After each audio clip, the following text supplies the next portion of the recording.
अगर Rajiv Gandhi supreme court के फैसले को टर्न डाउन कर सकते हैं, जियाउर रहमान अंसारी इतना अभद्र भाषण दे सकते हैं लोकसभा में उस वक्त, तो वो काम नरेंद्र मोदी सरकार क्यों नहीं कर सकती? उसको भी तो जनता ने चुना है। आपके लिए काशी और मथुरा की मस्जिदें मक्का और मदीना नहीं है ना, लेकिन हिंदुस्तान के लिए वो स्थान मक्का और मदीना है। इस बार ये मैं कह देना चाहता हूं कि ये बाबरी मस्जिद का मसला नहीं है। इस बार हम इसमें अदालत की भी लड़ाई लड़ेंगे और राजनीतिक लड़ाई भी लड़ेंगे। हिंदुस्तान इसलिए सेकुलर है क्योंकि सेकुलरिज्म के पीछे हिंदुस्तान के हिंदुओं की गारंटी है। निकोन माइकल सेकुलर घोषित कर देता, जमीन हमारी, रुपया हमारा, मजदूर हमारे, और ताजमहल में ठप्पा आपने लगा दिया। वहां तो खाना बनाने का सलीका नहीं था, यहां आए तो मुगले आजम हो गए। ऐसा लोगों ने प्रचार कर दिया, बोले मुगले आजम दिल्ली लाई है। भारत के राम जगों में तुम्हें जगाने आया हूँ, स्वधर्मों का धर्म एक बलिदान बताने आया हूँ।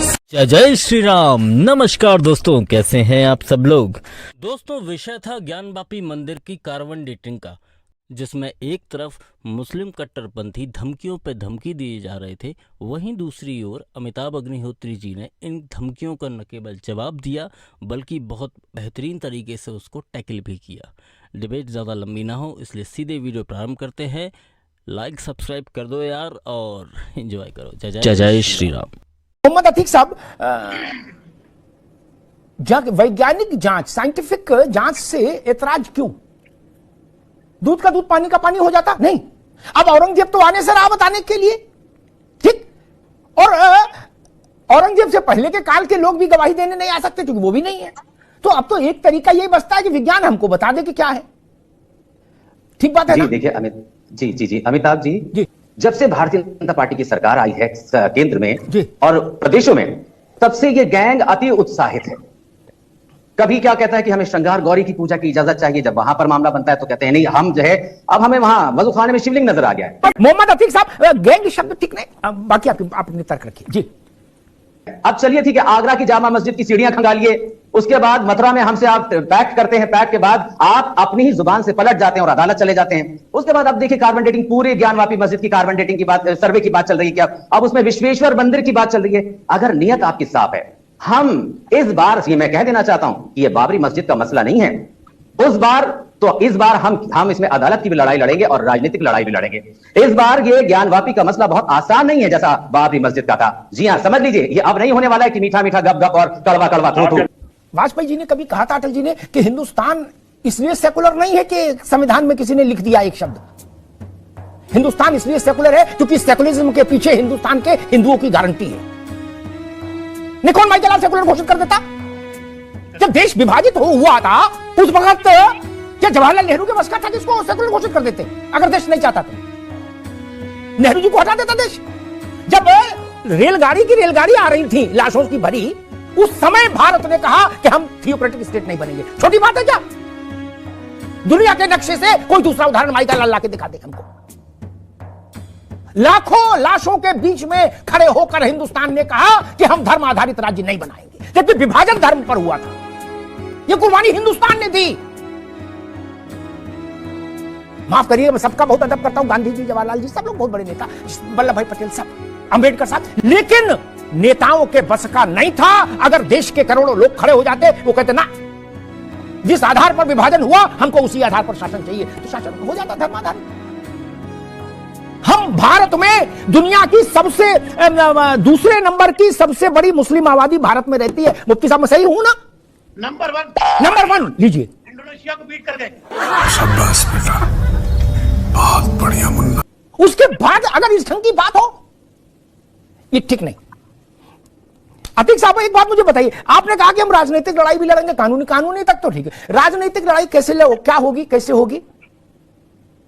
राजनीतिक लड़ाई यही होगी जो भारतीय जनता पार्टी के स्पॉन्सर्ड लोग हैं, जो प्रोपेगेंडा चला रहे हैं, कभी द केरला स्टोरी लाकर चला रहे हैं, द कश्मीर फाइल्स लाकर चला रहे हैं, और कभी कभी कहते हैं, कथावाचक उठ जाते हैं, कहते हैं कि नहीं ऐसा है कि मैं फला उस समकालीन किताब में लिखा है कि वहां पर मस्जिद के सीढ़ियों के नीचे मूर्तियां दबी हुई हैं, उसको खोदा जाए। कोई कहता है कि मथुरा का मामला उठाएंगे, कोई कहता है कि हिंदू राष्ट्र बनाना चाहिए, कोई कहता है कि हिंदुओं को 5 बच्चों से ज्यादा पैदा करने चाहिए क्योंकि मुसलमान ज्यादा हो जाएंगे। इस तरह के जो प्रोपेगेंडे से लड़ाई होगी वो राजनीति की लड़ाई होगी, क्योंकि हमें पता है कि हिंदुस्तान के हिंदू तो मुसलमानों के साथ में है।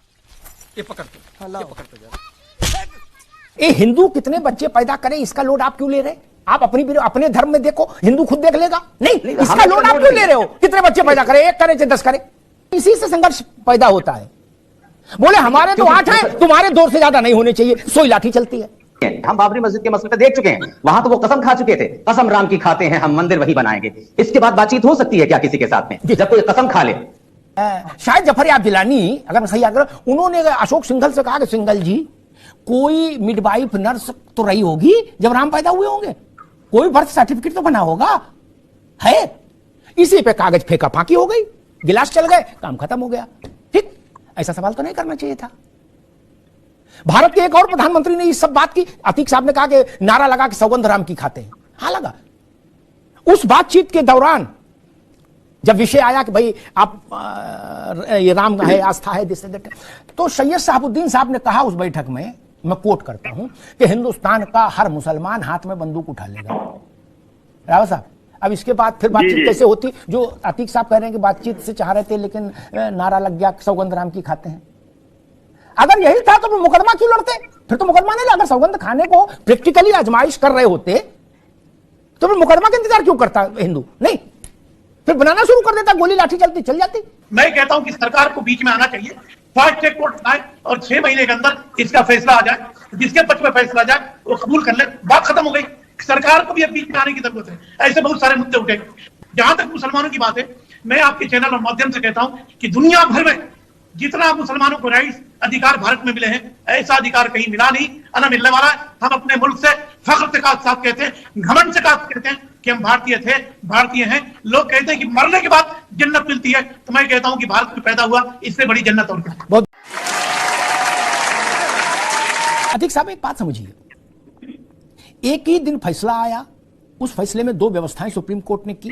ठीक, एक जमीन निर्धारित की कि यहां मंदिर बनेगा और उसके ही पास इतने 5 एकड़ जमीन दे सरकार तत्काल मस्जिद के लिए। ठीक, जितने किस्म के वो चाहिए थे, क्लियरेंसेस चाहिए होते, सब मिल गए। क्या आज तक वहां 4 ईंट और 1 मुट्ठी सीमेंट नहीं गिरा? कितनी आपकी इच्छा, आकांक्षा और हसरत थी वहां मस्जिद बनाने की, इससे नहीं पता लग गया? वहां अभी तक 4 ईंट नहीं गिरी भैया, और 1 मुट्ठी बालू नहीं गिरी। क्या आप तो बेचैन थे सब लोग इस बात के लिए कि वहां मस्जिद बनाना है, बुलंद इमारत बनानी? ठीक है, अच्छी बात है, क्यों नहीं काम हुआ फिर? देखिए, दरअसल बात यह है कि जो वहां जमीन दी गई वो तो हमें तो कभी एक्सेप्ट ही नहीं थी। अब सुप्रीम कोर्ट ने जो व्यवस्था दी वो दी है, वो जमीन के बदले में, जमीन मस्जिद के बदले में कोई जमीन हो ही नहीं सकती। हमने तो उसको कभी एक्सेप्ट ही नहीं किया, हमने कभी भी हामी नहीं भरी उसके ऊपर। ये बेकरारी फैसले तक ही थी। नहीं, बेकरारी बाबरी मस्जिद को लेकर है, बेकरारी हमें सरकार की खैरात नहीं चाहिए। अच्छा लगे तो और बुरा लगे तो, हर देश का एक मूल निवासी होता है, मूल तत्व होता है। ठीक, हर इलाके का भी होता है। ठीक, देश तो बड़ी चीज है। जब हम ये कहते हैं कि ये जमीन औरंगजेब की थी, तो सवाल खड़ा होता, औरंगजेब के बाबा या बाबा के बाबा, पिताजी जो भी बाबर से रिश्ता होगा उसका, वो तो अपने साथ घोड़े पर रख के तो जमीन लाए नहीं थे हिंदुस्तान में। ऐसा तो नहीं कि 1 बोरा जमीन भी ले आए, यहां बिछा दी, चटाई तो थी नहीं। जमीन हमारी, रुपया हमारा, मजदूर हमारे, और ताजमहल में ठप्पा आपने लगा दिया। वहां तो खाना बनाने का सलीका नहीं था, यहां आए तो मुगले आजम हो गए। ऐसा लोगों ने प्रचार कर दिया, बोले मुगले आजम जिले लाई है। क्या ये बहुत नफासत पसंद है? और वहां तो पूरा घोड़ा भून के उसी में नोच नोच के खा लेते थे, न थाली न चम्मच। ये इतिहास में है ना। अयोध्या, मथुरा और काशी की तुलना आप सामान्य मंदिरों और मस्जिदों और धार्मिक स्थलों से नहीं कर सकते। इनकी पवित्रता उतनी ही बड़ी है जितनी वेटिकन सिटी की है, जितनी मक्का मदीना की है, उससे 1 इंच कम नहीं। तीसरी बात, भारत का संविधान सिरमाथे, लेकिन लोकतंत्र में इस बात की भी पूरी व्यवस्था है कि यह संविधान भारत के लोगों की इच्छा का दस्तावेजीकरण है। जिस दिन भारत के लोगों की इच्छा बदल जाएगी या तरमीम हो जाएगा, उसमें कुछ हो जाएगी, तो संविधान भी बदल जाएगा। कोई कठिन काम है क्या? नहीं ना। 200-250 बार संविधान बदला ना मुफ्ती साहब, आप तो जानते ही हो, 200-250 बार संविधान बदला। कितनी देर लगती बदलने में? क्या जिस दिन भारत चाह लेगा, भारत का मतलब भारत जिनको चुन के लोकसभा में भेजता है, वही भारत है लोकसभा के अंदर। जिस दिन चाह लेंगे तो उस दिन मेरे या मोहम्मद अतीक के कैसे कुछ होगा? नहीं। सुप्रीम कोर्ट भी कुछ नहीं। तो मान लीजिए कोर्ट कुछ निर्णय दे और उसको लाके नरेंद्र मोदी की सरकार पलट दे लोकसभा में, तो क्या कैसे आलोचना करिएगा? आपके पास तो चेहरा नहीं आलोचना करने का, क्योंकि आप वही लोग हो जो शाहबानों का फैसला बदला जाए इसके लिए आपने जुलूस निकाल दिया था पूरे देश में, जजों के पुतले फूंक दिए थे। तब क्या करिएगा? नपना एक रखो।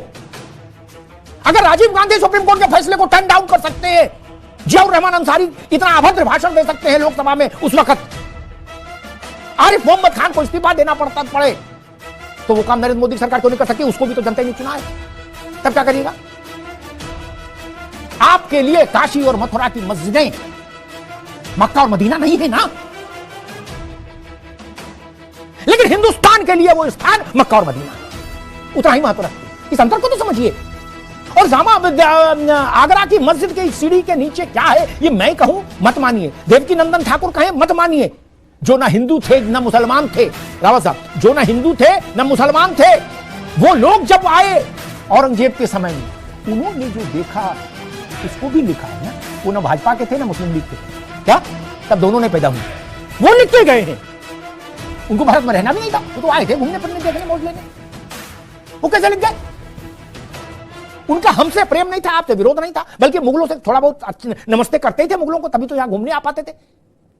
लेकिन ये भाव अब देश में नहीं चलेगा कि हमने 800 साल से हुकूमत की है। नहीं जी, ये भाव ठीक नहीं, और ये चलना भी नहीं चाहिए।